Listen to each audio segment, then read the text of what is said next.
अब यो संसदको यो अर्को नियमित जो प्रधानमन्त्रीको जवाफ हामीले नियमित मागि नै रहेका छौँ, तर योभन्दा अलिकति पर जान मन लाग्यो। आज सम्माननीयज्यूलाई म अपिल गर्न चाहन्छु, संसदप्रति सरकार चाहिँ जवाफदेही हुने हो होइन, हुनुपर्ने हो या होइन। किनभने जुन आर्थिक विधेयक आयो यो संसदको सम्पत्ति हो। त्यो संसदको सम्पत्ति अर्थमन्त्रीज्यूले संसदमा पेशै नगरी भकाभक चेन्ज गर्नुहुन्छ, कसको स्वार्थमा? र अर्को सबभन्दा ठुलो कुरा सम्माननीय सभामुखज्यू, यो देश चाहिँ गाउँका किसान, मजदुर र सामान्य नागरिकले बिगारेका होइनन्। देशलाई कमजोर बनाउने काम चाहिँ सत्ता र शक्तिमा पुगेका तर इमानदार नभएका र जवाबदेही नसक्ने मान्छेहरूले नै आजसम्म यो देश बर्बाद पारेका हुन्।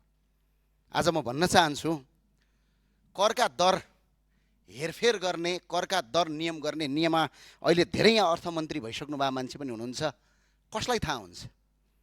नेपाल सरकारका सचिवलाई पनि थाहा हुँदैन त्यो कुरा। त्यो सीमित अर्थमन्त्री र अर्थमन्त्रीज्यूले स्वीकृत गरेका व्यक्ति बाहेक अरूलाई थाहा हुँदैन। तर आज सूचना लिक भएर 753वटा गाडी केरला नाकाबाट भित्रिन्छ, 14 गते भन्सार पास गरिन्छ, 20 गते गाडी आउँछन्। अनि यो कन्फ्लिक्ट अफ इन्ट्रेस्ट नभएर यो चुहावट चाहिँ कसले गर्यो? अनि सरकारले छानबिन समिति बनाउँछ, बडा गजबको। आफै छानबिन समिति बनाउने अनि कर्मचारीलाई डाम्नेतिर जान्छ। हामीलाई थाहा छैन बजेट बन्दाखेरि बजेटका करका दरको हेरफेर गर्ने र दर कति हुन्छन् भन्ने कुरा नितान्त अर्थमन्त्री बाहेक कसैलाई थाहा हुँदैन। यदि त्यस्तो अपराध गरेको ठहरेमा राजद्रोहको मुद्दा चल्ने नेपालमा कानुनी व्यवस्था छ। सम्माननीय सभामुख महोदय, आज कसको आधारमा यो गरियो यसको जवाफ अर्थमन्त्रीले संसदमा दिनुपर्छ। र सम्माननीय सभामुख महोदय, करका नीति मात्र होइन, संसदको सम्पत्तिमाथि चलाइएको छ। र अर्को विषयवस्तुमा प्रवेश गरेँ। यहाँ शिक्षा मन्त्रीजी हुनुहुन्छ भने भनिदिनु होला, यो पहिला एउटा आउने गर्थ्यो आदेशमाथि आदेश, परमादेशमाथि परमादेश। अहिलेको सरकारले पनि आदेश दियो, फी लिनु हुँदैन भर्ना फी भनेर।